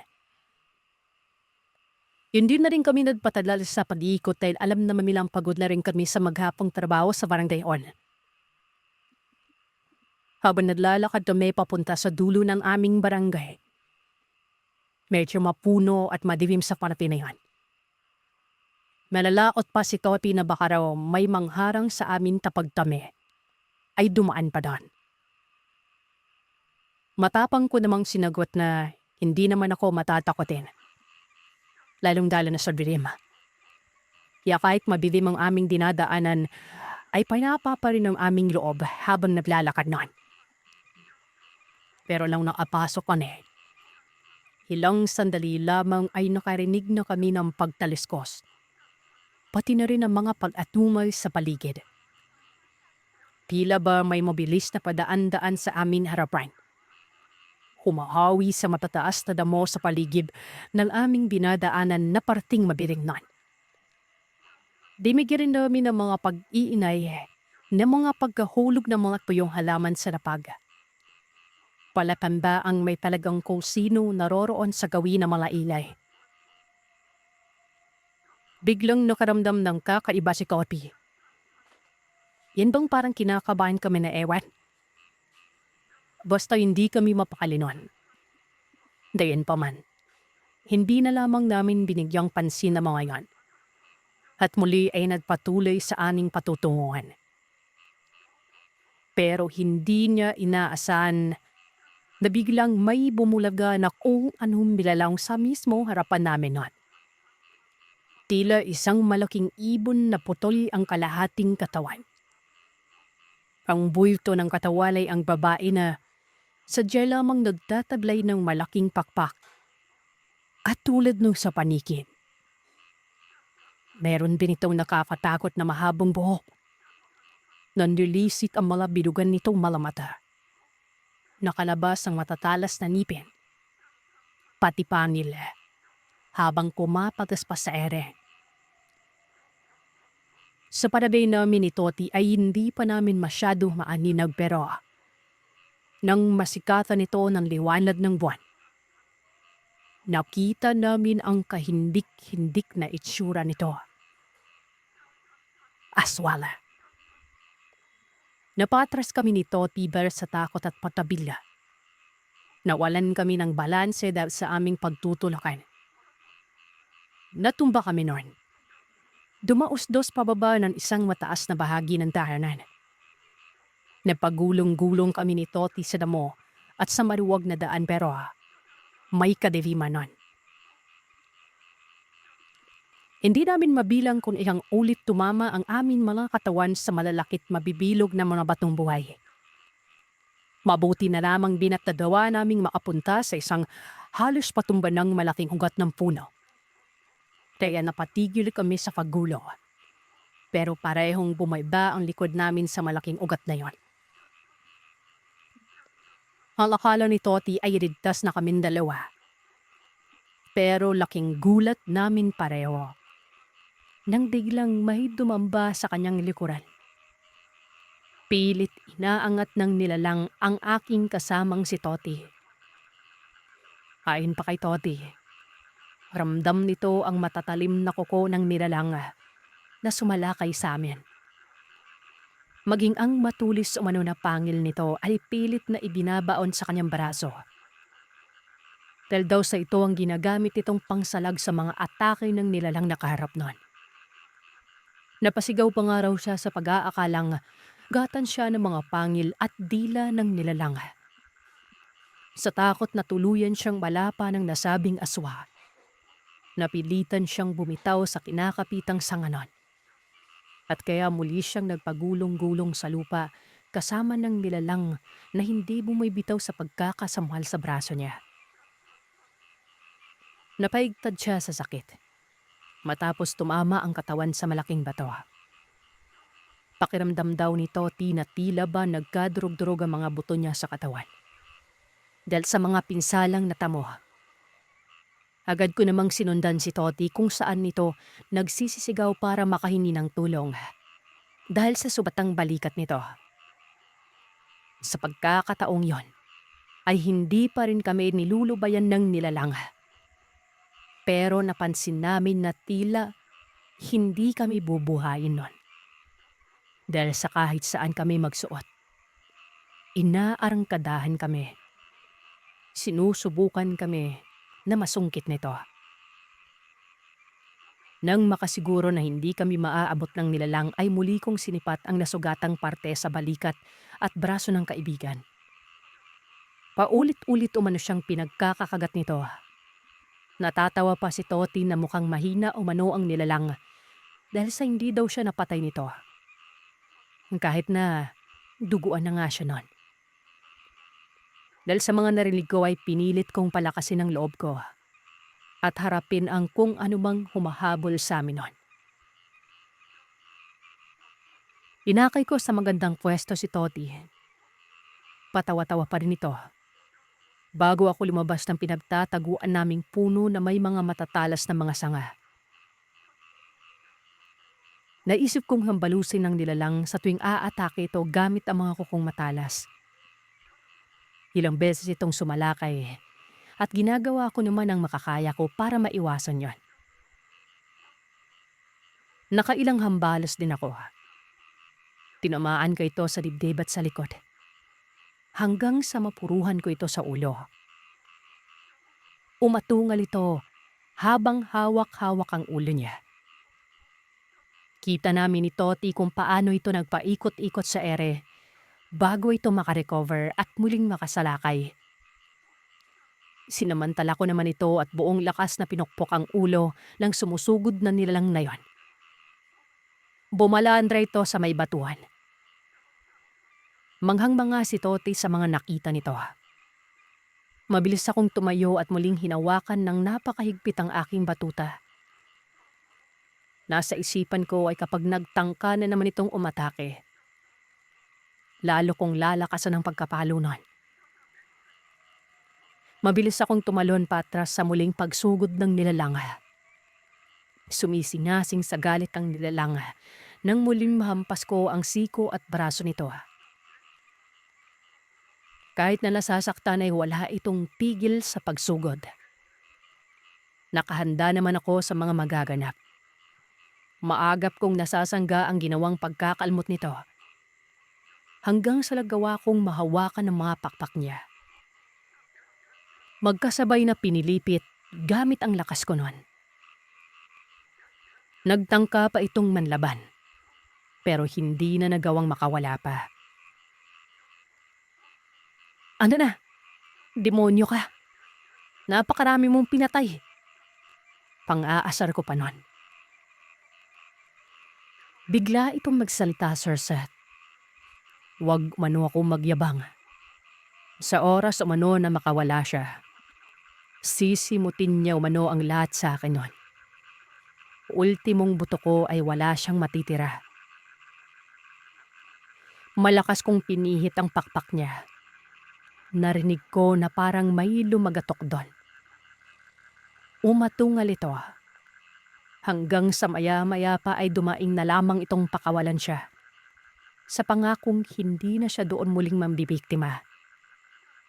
Pero buo na ang loob ko. Tutuluyan ko ito para hindi na muling mamirwisyo pa. Pilit itong nagmamangkaawa at nangakong lilisanin na ang barangay namin. Buhayin lamang ito. Kinuha ko ang panig ni Toti kung tatapusin ko na ba ito, pero sa hindi malamang dahilan ay sinabi ni Toti na wag na umano. Basta siguraduhin itong nilalang na hindi na ito babalik. Hindi ko alam kung paano ako nakumbinse.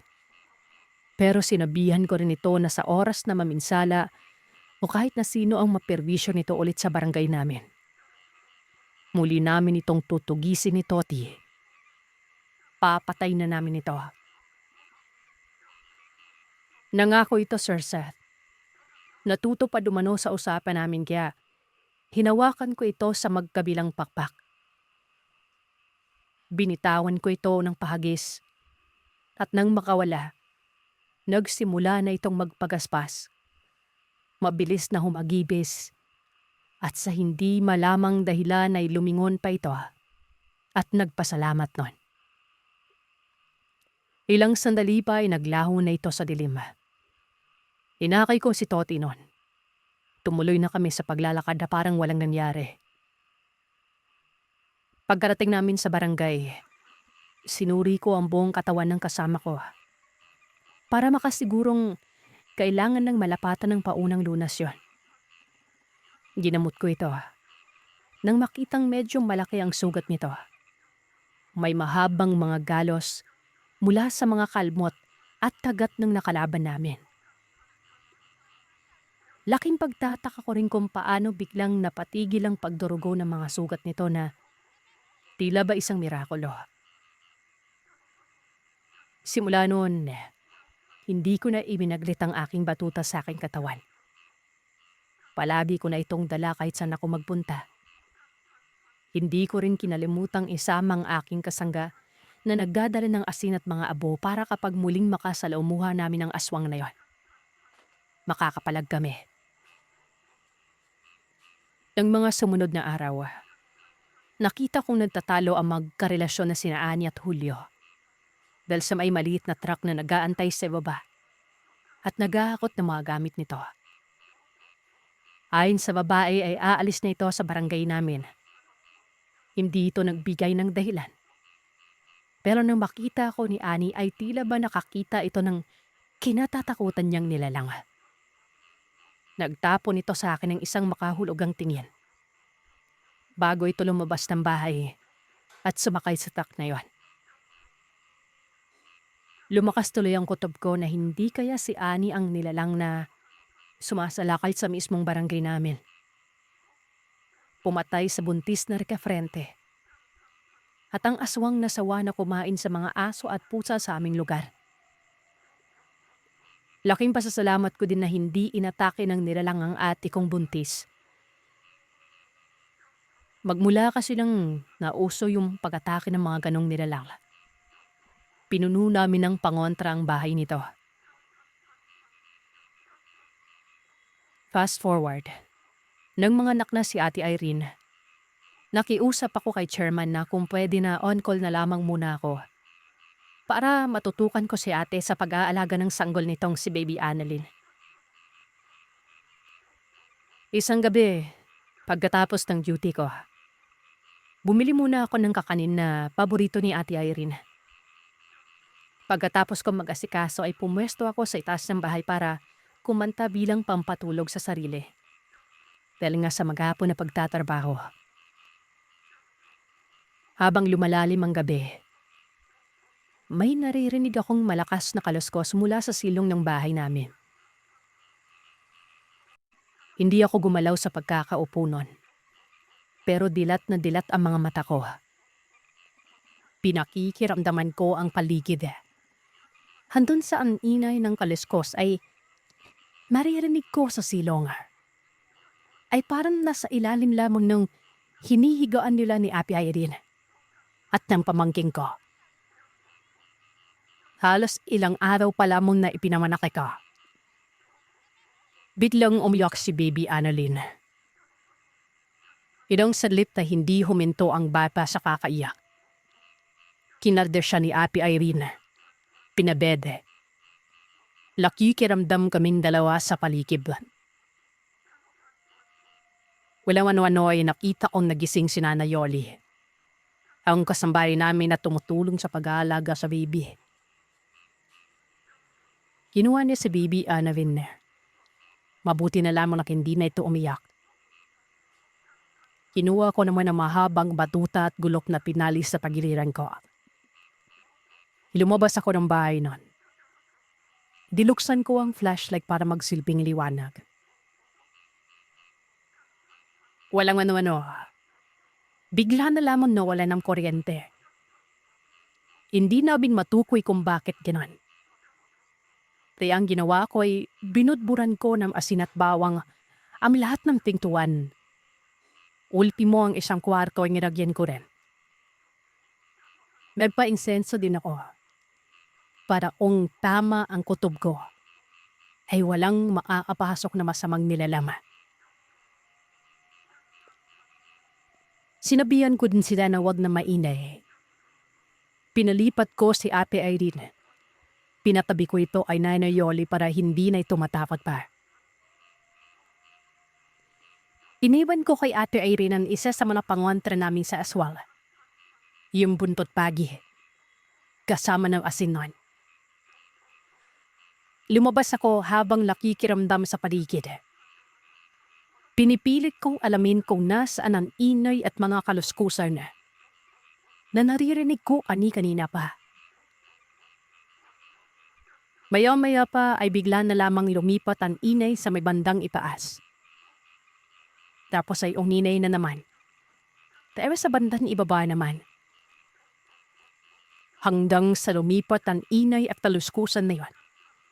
Sa may bandang silong ng bahay. Simula na akong maglakad ng maran para masiguro ang kapaligiran. Maigpit kong hawak-hawak ang mahabang batuta. Dahan-dahan akong umikot sa likod ng bahay, papunta sa may unahan banda sa kusina. At sa silong kung saan may malaking puno ng mangga. Duhat at ng mabolo. Patago ako naghahanap nun. Hindi ko binuksan yung flashlight para hindi ako maipa ng kung anumang nilalang na maroroon.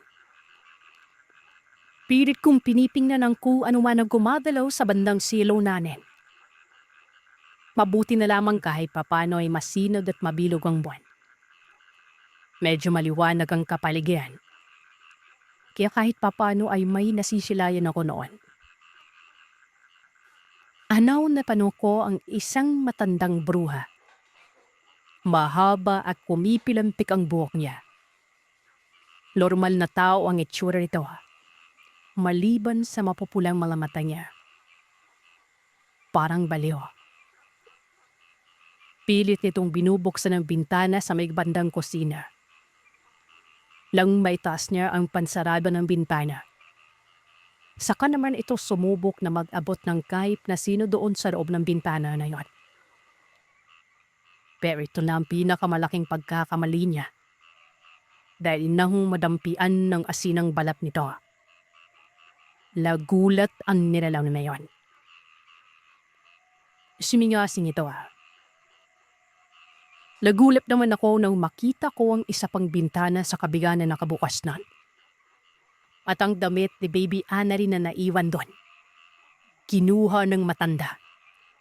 Inamoy-amoy na parang sarap na sarap ito sa kanyang ginagawa.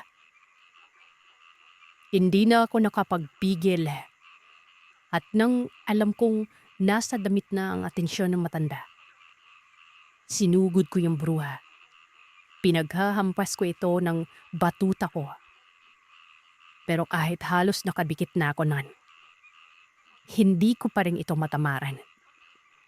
Napakabilis nitong umiwas.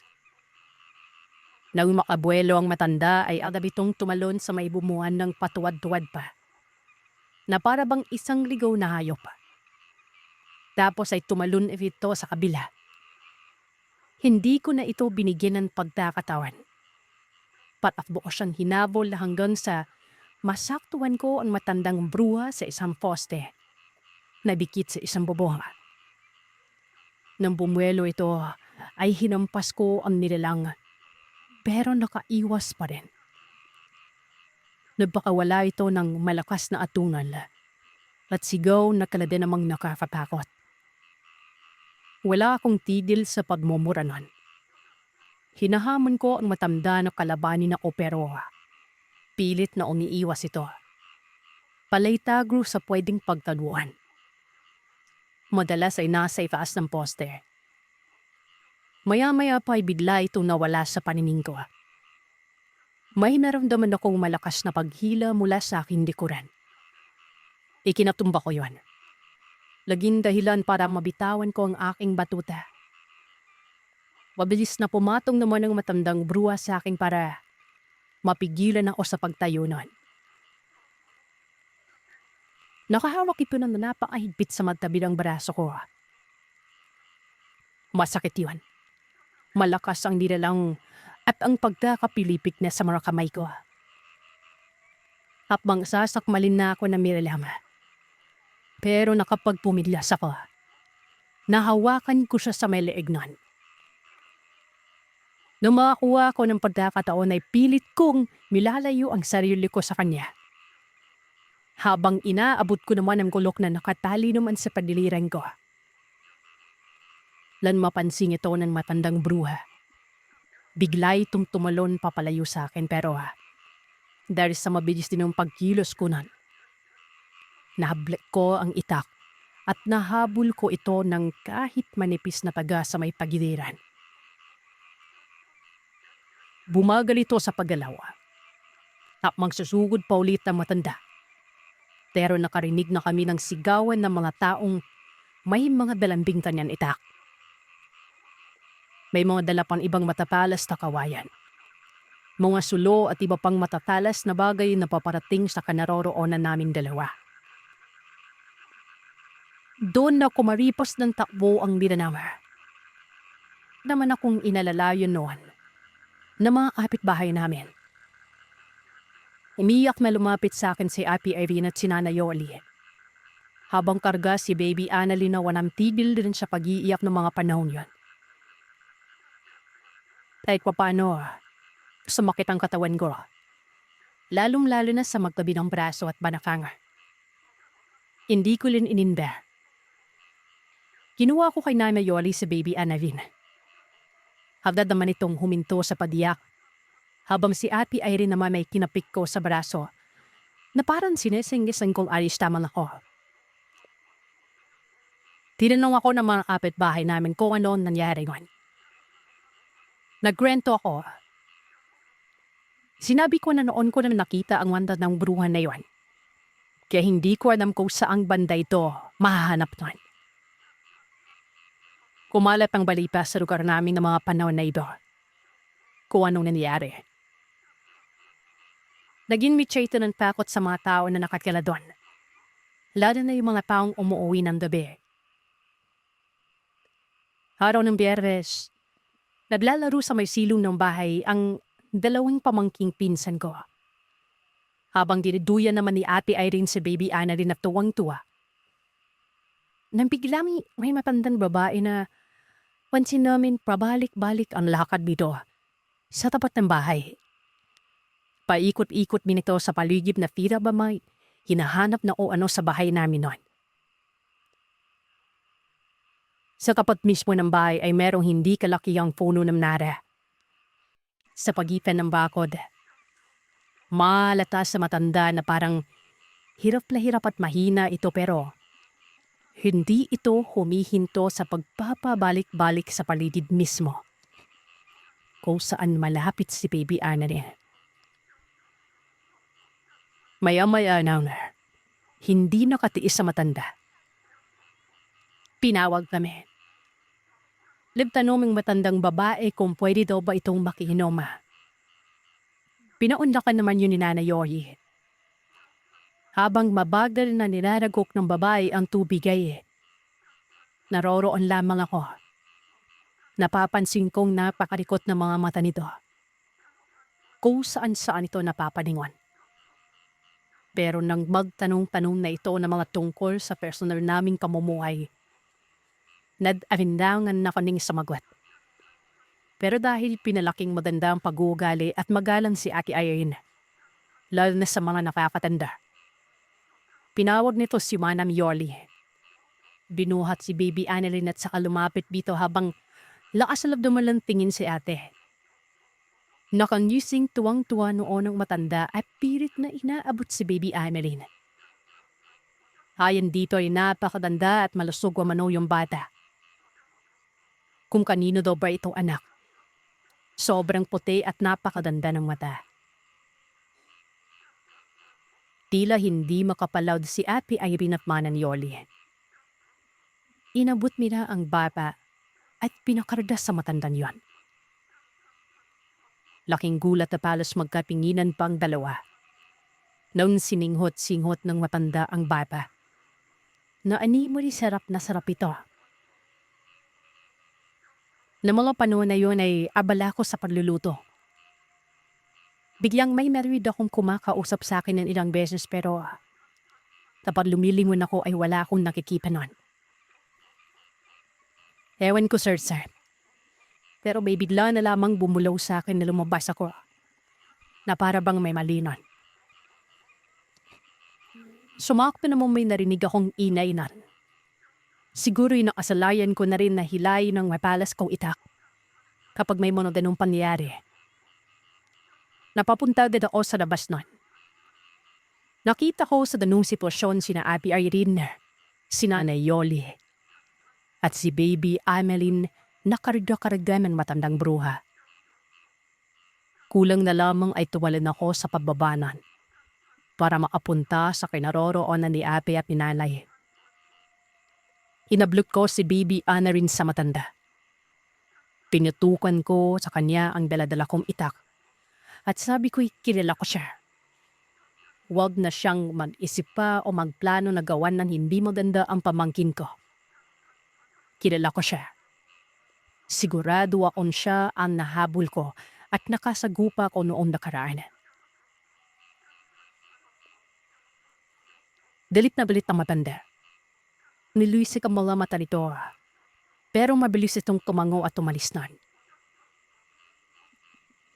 Kinagabihan ay hindi ako makatulog. Kasama ko si Ate Irene. Putlang-putla na si Baby Annalyn. Bigla na lamang itong nagpalagnat. Ang nakapagtataka ay hindi ito umiiyak. Nang abirap lamang ikaw na parang hirap sa paghinga. Manhihina na hindi man lamang namin alam kung bakit gano'n ang mangyari sa kanya. Samantalang si Nanay Yoli ay walang pidyon na nagpupunas kay Baby Annalyn para bumaba ang lagnatan. Dan matapos si Nanay Yoli, agad na kinuha ni Ate Irene si Baby Annalyn. Hinele para makatulog. Alam makatulog ang bata. Hihida na sana si Ate Irene nun. Nang bigla umano siyang nakaramdam ng kakaiba. Dali-dalin iniabot ni Ate Irene si Baby Annalyn kay Nanay Yoli. Pinawag ako. Nasa taas naman sana ako noon at nagdidyutara lamang. Sinabi ni Ate Irene na parang may umaaligid na naman sa bahay. Dali-dali ko namang hinatak ulit yung mahabang batuta at yung gulok. Makailang ulit kong inikot ang buong bahay. Mapasilong likod. Wala akong nakitang anuman na kahina-hinala. Tiyan naman napagpasyan kong pumasok na lamang nan. Nang makadapin ako sa kwarto, nakita kong dilat na bilat si Baby Annalyn habang karga-karga ni Nanay Yoli. Kinuha ko ito at pinadapa sa dibdib ko. Maya-maya pa ay nakatulog na ito. Subadi ang ginawa ko noon ay iniwan ko ulit sa kanila itong si Baby Annalyn. Ang hindi ko alam, ang hindi namin alam ay gumawa ng paraan ang binalam na ito na makapasok sa loob ng bahay. Nang mga oras na ito, Sir Seth, kinuutuban ako kaya ang ginawa ko ay nagmatsyag ako hindi kalayuan. Nakahiga na si Nanay Yolinan. Tapos tila ba nakakaantok din yung paligid pero nilabanan ko ang sarili ko. Nilabanan ko makatulog. Maya-maya pa, meron akong napansing malaking itim na pusa na lumapit mismo kay Baby Annalyn. Sa hindi malamang dahilan, ay pila ba nakakaamoy ang pusang ito ng isang ulam sa kanya. Silisipat-sipat niya ang bata. Inaamoy-amoy. Para talaga itong pagkainan. Alam mo, mailig naman ako mag-alada ng pusa o mag-alada ng aso. Pero alam kong hindi pangkaraniwan yan. Kaya hindi ako nagdalawang isip na sumugod habang abala ang nilalang sa pagsingat. Itinarak ko sa dibdib niya ang talim ng ita ko. Parang tao ang pusa, Sir Seth. Lumingon ito habang sapo-sapo ang dibdib. Sa hindi ko mapaliwanag ay biglang sumigaw ang pusa na para bang tao yon. Bumalikwas ito sa sahig. Nagising na ang mga tao sa bahay nun. Tumakbo ang pusa at hindi ko alam kung saan ito dumaan. Pero bigla na lamang itong nawala sa paningin ko. Ang atensyon ko ay kay Baby Annalyn nun. Dali-dali ko siyang kinarga habang umiiyak ang bata. Nawala ang lagnat nito. Nang hawakan ito ni Ate Irene ay saka o lumabas para hanapin o baka sakaling maabutan ko ang nilalawa. Pero hindi ko na ipinakita pa. Makalipos ang ilang araw, Sir Seth, nabari pa ni Ate Irene na meron umanong matanda na kinatawag binaman ng Lydia na nagsiserve umano sa simbahan ng Santo Domingo Church bilang isang mother butler. Namatay umano ito. Nakita na lamang sa isang kanto na meron ng taga sa dibdib noon. Magmula noon na hindi na nagparamdam ang matandang bruha. Ayaw ko man isipin. Pero hindi kaya posibleng siya bin yung nilalam na yon. Magpaganon pa man, dali-dali na akong nag-alsa balutan. Dinalao ang ate ko at ang kanyang anak sa bahay namin sa Cavite. At iyan ang kwento ng aswang para sa araw na ito. Salamat sa inyong pakikinig. Huwag kalimutang mag-iwan ng komento at sabihin sa akin kung ano ang inyong naisip. Hanggang sa susunod na kwento, matulog kayong mahimbing kung kaya ninyo.